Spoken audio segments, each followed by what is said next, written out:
Hello दोस्तों, आपका स्वागत है हमारे इस YouTube channel Credible Classes Online Tech पे।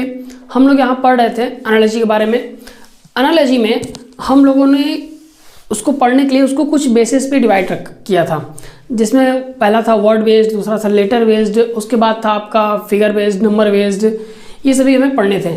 जिसमें हम लोग सबसे पहले पढ़ रहे थे वर्ड बेस्ड, और हमने कहा था ये जो टॉपिक है वर्ड बेस्ड ये सबसे ज़्यादा इंपॉर्टेंट है इस रीजनिंग टॉपिक का।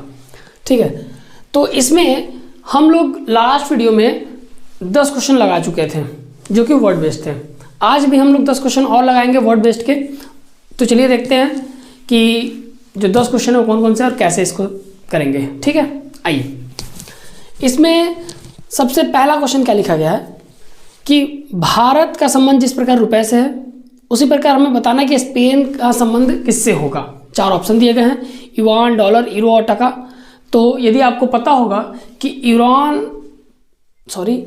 यदि आपको पता होगा कि जो स्पेन है, स्पेन में जो करेंसी है उसको क्या कहते हैं हम लोग, स्पेन की जो करेंसी है उसको क्या कहते हैं, यूरो। तो यूरो इसका सही आंसर होगा। ठीक है, क्योंकि भारत की करेंसी क्या है, रुपए में, तो स्पेन का क्या है, यूरो। ठीक है, आगे देखेंगे। लिखा है सेकंड, तापमान का संबंध जिस प्रकार थर्मोमीटर से उसी प्रकार बताना हमें कि विद्युत धारा का संबंध किससे होगा। अब आपको पता होगा तापमान यानी टेम्परेचर, तापमान को हम लोग थर्मोमीटर से मापते हैं।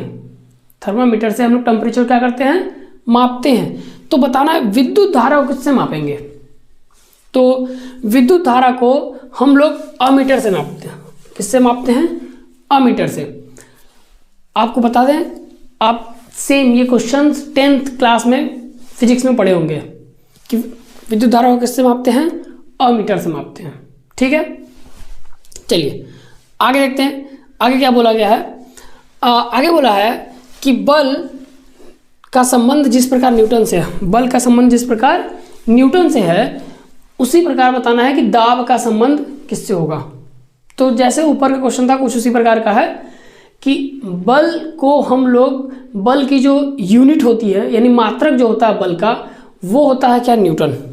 बल का मात्रक क्या होता है, न्यूटन। तो बताना दाब का मात्रक क्या होगा। किसका मात्रक पूछा है, दाब का मात्रक। तो लीटर नहीं, ये तो वॉल्यूम का, आयतन का मात्रक है। पास्कल जो है दाब का मात्रक है और सबसे बड़ा मात्रक है। पास्कल का सही आंसर है। जूल हमारा कार्य का होता है। ओम रेजिस्टेंस यानी प्रतिरोध का होता है। ये तो पता ही होगा आपको, 10th क्लास में ये सभी चीज़ें थी। अगर हम बात करें चौथे क्वेश्चन की ओर बढ़े तो चौथे क्वेश्चन में लिखा है हार का संबंध जिस प्रकार जीत से है उसी प्रकार बताना है शोक का संबंध किससे होगा। तो हार का जो अपोजिट वर्ड है, हार का जो अपोजिट वर्ड है वो है आपका जीत, मतलब विलोम शब्द का यूज किया जा रहा है। तो शोक का विलोम यहाँ पर अगर हम देखें हर्ष, शोक का विलोम क्या है, हर्ष। इसका भी पहला वाला आंसर इसका क्या है, सही है। ठीक है, क्वेश्चन नंबर 5 देखें क्या लिखा है, पूर्व का संबंध जिस प्रकार दिशा से है, पूर्व का संबंध जिस प्रकार दिशा से है उसी प्रकार बताना है कि ग्रीष्म ऋतु का संबंध किससे होगा। अब ये जो पूर्व का संबंध है यानी कि किस प्रकार है संबंध, अगर हम देखने की कोशिश करें तो दिशा के कितनी दिशाएं होती है टोटल, अगर जनरली ऐसे देखें तो हम ईस्ट वेस्ट नॉर्थ साउथ ना, पूर्व पश्चिम उत्तर दक्षिण। तो पूरब क्या है, दिशा का एक भाग है। उसी प्रकार बताना है कि ग्रीष्म ऋतु किसका भाग होगा। तो तापमान नहीं, गर्मी नहीं, मौसम, जितने भी मौसम आते हैं उन सब में एक मौसम क्या है, ग्रीष्म ऋतु है, यानी इसका सही आंसर क्या है, मौसम। ठीक है, आइए चलिए अगला देखते हैं क्वेश्चन नंबर 6। क्वेश्चन नंबर 6 क्या बोला है, चालक का संबंध जिस प्रकार एल्युमिनियम से है, चालक का संबंध जिस प्रकार एल्युमिनियम से है उसी प्रकार बताना है कि विद्युत रोधी का संबंध किससे होगा।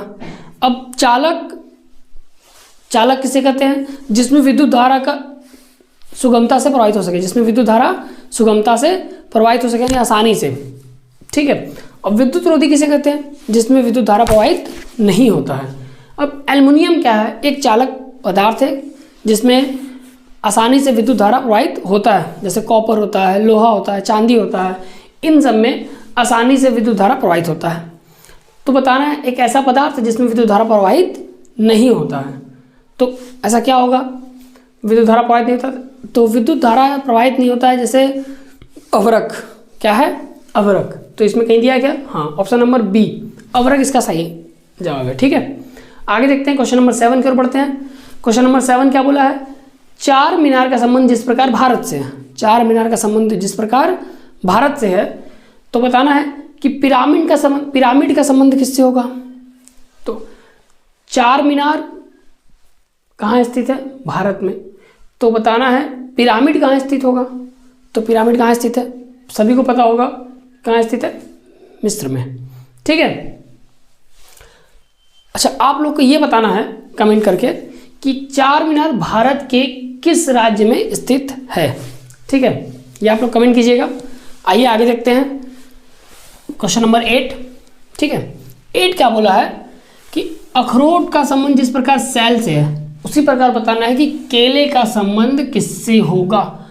अखरोट के कवच को हम लोग सेल करते हैं, अखरोट के जो कवच होता है ऊपर कठोर कवच, उसको हम लोग क्या कर रहे हैं? सेल कर रहे हैं। तो केले का संबंध, तो केले के ऊपर जो छिलका होता है, अर्थात इसका सही आंसर क्या होगा? छिलका, यानी कि पहला वाला ही सही है। ठीक है, आगे देखते हैं क्वेश्चन नंबर 9 का जिक्र करते हैं। 9 क्या बोला है? कपड़े का संबंध जिस प्रकार अलमारी से है उसी प्रकार बताना जानवर का संबंध किससे होगा। तो कपड़े का संबंध अलमारी से, यानी कपड़े को अलमारी में रखा जाता है बंद करके। तो जानवर का संबंध, जानवर को कहाँ रखा जाता है? ऐसे चिड़ियाघर में। तो इसका सही आंसर क्या होगा? चिड़ियाघर। ऑप्शन नंबर 20 का क्या है? सही है। ठीक है, अब क्वेश्चन नंबर 10 देखते हैं क्या बोला है। 10th बोला है कनाडा का संबंध जिस प्रकार ओटावा से है, तो बताना है क्यूबा का संबंध क्या होगा। अब कनाडा की जो राजधानी है उसको हम लोग ओटावा कहते हैं। कनाडा की राजधानी कौन है? ओटावा। तो बताना है क्यूबा की राजधानी क्या होगी? क्यूबा की राजधानी होगी हवाना। तो इसका सही आंसर क्या है? हवाना। और इसमें जितने भी क्वेश्चंस हैं ये सभी क्वेश्चंस जो हैं कहीं ना कहीं किसी न किसी कॉम्पिटिटिव एग्जाम में आए हुए हैं। तो थोड़ा सा आप लोग देखिएगा इसमें। और जनरल नॉलेज मैंने पहले भी कहा कि इसमें बहुत ज़्यादा इंपॉर्टेंट है कि आपको ये सभी चीज़ें पता होनी चाहिए। ठीक है, करेंसी के बारे में लेकर के, कैपिटल्स के बारे में लेकर के ना, national flower, national animal, national bird, जो भी हो चीज़ें, ये सभी चीज़ें आपको पता होना चाहिए। तो अगर यदि आपको ये सभी चीज़ें पता होंगी तो इस एनालॉजी चैप्टर को करना, खास करके जो वर्ड बेस्ड आएंगे उसको करना काफ़ी आसान होगा। ठीक है, तो आज के लिए इतना ही। जय हिंद।